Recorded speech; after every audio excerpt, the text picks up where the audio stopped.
It's a historic night here at the Global Cooking Adventure since it's our very last night cooking in this here kitchen. So who wants to do a great send-off with some fish and coconut?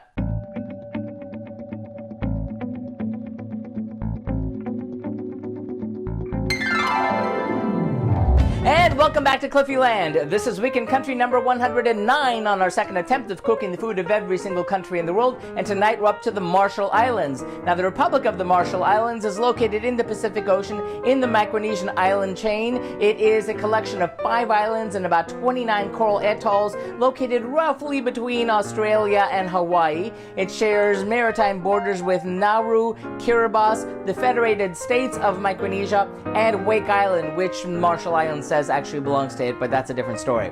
It's known for a lot of things, including being where a lot of the US's nuclear testing was done, especially in the Bikini Atoll, which did kind of render a lot of that uninhabitable and a lot of the food there not eatable.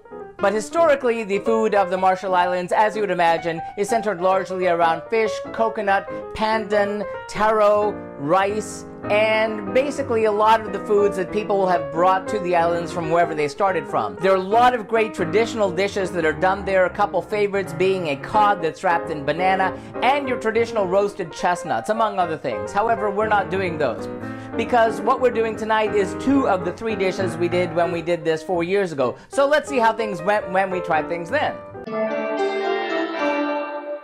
Well, 4 years ago on the Global Cooking Challenge, I was really excited because I wanted to do something using that pandan tree, aka a screw pine tree, that grows pretty much right outside my door. I went out, I harvested it, and well, that didn't really work out too much. You can read the blog for the details on that. Which was kind of unfortunate because I really love this flavor of that. The leaves of that tree were involved in the one dish that we're not doing tonight, and that was a papaya with a pandan-flavored coconut milk. It was a dessert, it was really great. Unfortunately, we're not doing that again this time because I really had enough food, and as I mentioned, we're moving and I only need so many leftovers before I get out of here. The other 2 dishes that we are doing tonight are a Marshallese coconut fish along with a sweet potato with passion fruit mayonnaise dressing. Now last time I wasn't able to find passion fruit, I had to substitute pineapple, which obviously isn't the same thing, but I really did like it last time, and I was really looking forward to doing it this time with the passion fruit. So before we go any further, let's see what go into those 2 dishes. First, for our coconut fish, we'll need 6 pieces of whitefish fillets, cleaned, filleted, and deboned,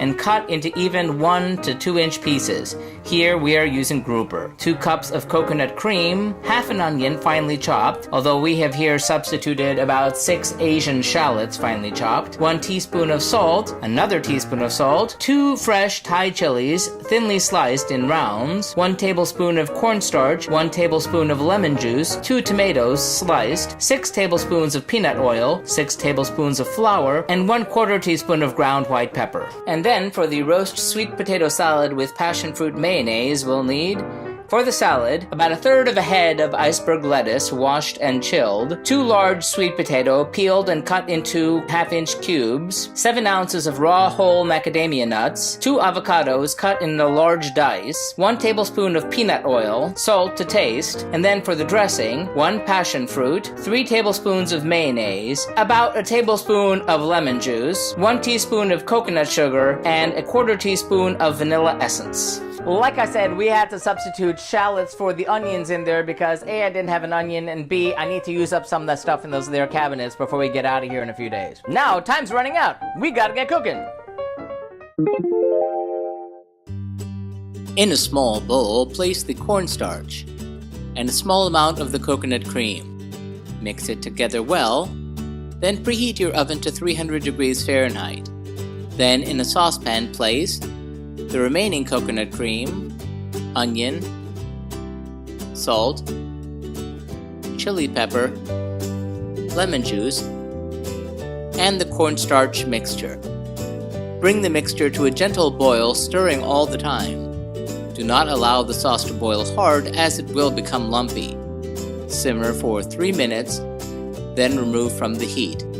Then place the fish in a sealable plastic container. Pour in the flour, salt, and white pepper. Seal and shake vigorously to coat. Heat 2 tablespoons of the peanut oil in a skillet, and then in batches brown the fish rapidly and lightly on both sides in the hot oil. You may need to add more oil along the way. Remove the fish to an oven-proof dish as it is brown. Then evenly cover the fish with the tomato slices. Evenly pour the coconut sauce over the top, and then bake uncovered in the oven for 30 minutes or until it begins to brown. Scoop out the pulp from the passion fruit and add in the mayonnaise, lemon juice, coconut sugar, and vanilla essence, and mix it together well. Preheat the oven to 350 degrees Fahrenheit and lightly grease a baking tray with the peanut oil. Sprinkle it with salt and spread the cubed sweet potato over the tray. Bake in the oven for 10 minutes. Turn the sweet potato over and roast for another 10 minutes.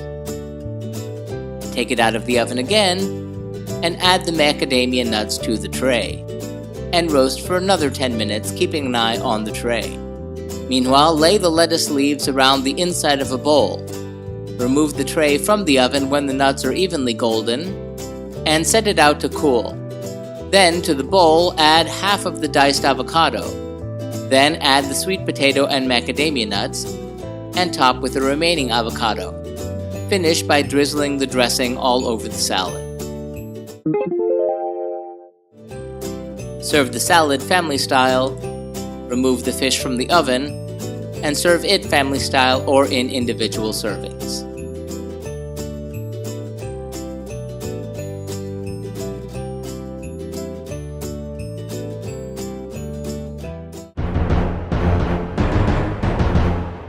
How did that turn out? Well, I'm glad we're ending this one on a high note because that certainly was one. That coconut fish was really great. The fish was cooked really nicely, but that sauce was the star of the show. Using the shallots instead of the onions gave it a nice bit of subtlety, and the heat from the chili gave it a nice kick, which is balanced wonderfully with the coconut milk. Make that coconut cream. And the tomatoes, it was just really an all-star dish. I'm going to give the Marshallese coconut fish 5 out of 5 globes. But let me tell you about that salad. That sweet potato was really great, and it was such a variety of flavors in it. The crunch and sweetness from the macadamia nuts, along with the freshness of the iceberg lettuce, and that dressing of the passion fruit, which gave a nice bit of sweetness, along with the citrus. It was really one of the best things I've made, certainly from the islands. I need to make that one for company. You should try it out. It's really great. I'm gonna give the sweet potato salad with the passion fruit mayonnaise 5 out of 5 globes. Really great. You gotta try that one out. So we're gonna miss this kitchen. It has served us so well in the now 7 years since we started this entire project, when I really couldn't boil water. I'm gonna miss it so much. We're gonna be moving, so we're gonna take most of the next month off. You're gonna see us in a whole new space when we get back to cooking the food of Africa with the food of Mauritania. See you then. And as always, if you'd like to see our streams live when they happen every Tuesday night, be sure to follow us on Periscope or Facebook Live. Like and subscribe to be advised when these videos are posted every week. Remember, links to the original recipes are always found in the About section. And if you have any thoughtful feelings or helpful comments about the food that we're cooking, sound off in the comments. Till next time, thanks for watching and happy eating!